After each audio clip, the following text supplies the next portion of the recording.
Hi everyone, ഇന്ന് നമ്മുടെ കൂടെ ഉള്ളത് നിഷാലാണ്. ബാംഗ്ലൂരിൽ അറിയപ്പെടുന്ന സെന്റ് ഫ്രാൻസിസ് കോളേജിൽ MBA അഡ്മിഷൻ എടുത്ത സ്റ്റുഡൻ്റ് ആണ് ഈ നിൽക്കുന്നത്. നമുക്ക് ആളുടെ എക്സ്പീരിയൻസ് എങ്ങനെ ഉണ്ടായിരുന്നു എന്ന് ചോദിച്ചു നോക്കാം. അപ്പോൾ ഹായ് നിഷാൽ, എവിടെന്നാ വരുന്നത്? ഞാൻ കോഴിക്കോട് വരുന്നത്. നമ്മുടെ ജേർണക്സിന്റെ ഈ ഒരു ഇത് എങ്ങനെയാണ് റെഫറൻസിൽ വന്നത്? ഞാൻ 2 വീക്സ് മുന്നേ ബാംഗ്ലൂർ വന്നപ്പം മടിവാളയിൽ തന്നെ നിങ്ങളൊരു സ്റ്റാഫ് വഴിയാണ് ജേർണക്സിനെ പറ്റി അറിഞ്ഞത്. ഓക്കെ, സോ കോളേജ് വിസിറ്റ് ചെയ്തിട്ടുണ്ടായിരുന്നു. ഇതിന് മുൻപ് ഫസ്റ്റ് ചെല്ലുമ്പോഴേക്കും ഇന്റർവ്യൂസ് ഉണ്ടായിട്ടുണ്ടാവും, റൈറ്റ്? ഇന്റർവ്യൂസ് ഓൺലൈൻ കഴിഞ്ഞാലാണ്, ഇപ്പം ഇന്നാണ് ഓഫ്ലൈൻ വന്നത്. ഓക്കെ, അപ്പൊ 2 ഇന്റർവ്യൂസ് ഉണ്ടായിരുന്നു. ഓക്കെ, എങ്ങനെ ഉണ്ടായിരുന്നു ഇന്റർവ്യൂ സെക്ഷൻ? ഇന്റർവ്യൂസ് കുഴപ്പമുണ്ടായില്ല, സ്റ്റാഫൊക്കെ ഭയങ്കര ഫ്രണ്ട്ലി ആയിരുന്നു.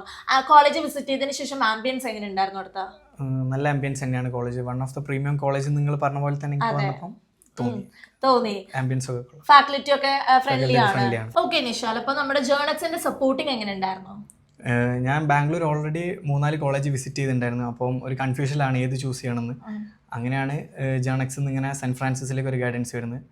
ആ ഒരു ഇതിൽ കോളേജൊക്കെ പോയി കണ്ട് ഇഷ്ടപ്പെട്ടതിന് ശേഷമാണ് പിന്നെ എല്ലാ പ്രോസസ്സിലും ജേർണക്സിൻ്റെ ഒരു സ്റ്റാഫ് കൂടെ ഉണ്ടായിരുന്നു. അത് ഭയങ്കര ഹെൽപ്ഫുൾ ആയിട്ടുണ്ട്. അപ്പം ഇന്ന് സെന്റ് ഫ്രാൻസിസിൽ എനിക്ക് അഡ്മിഷൻ കൺഫേം ആയിട്ടുണ്ട്. അതിൽ ഞാൻ ഹാപ്പിയാണ്.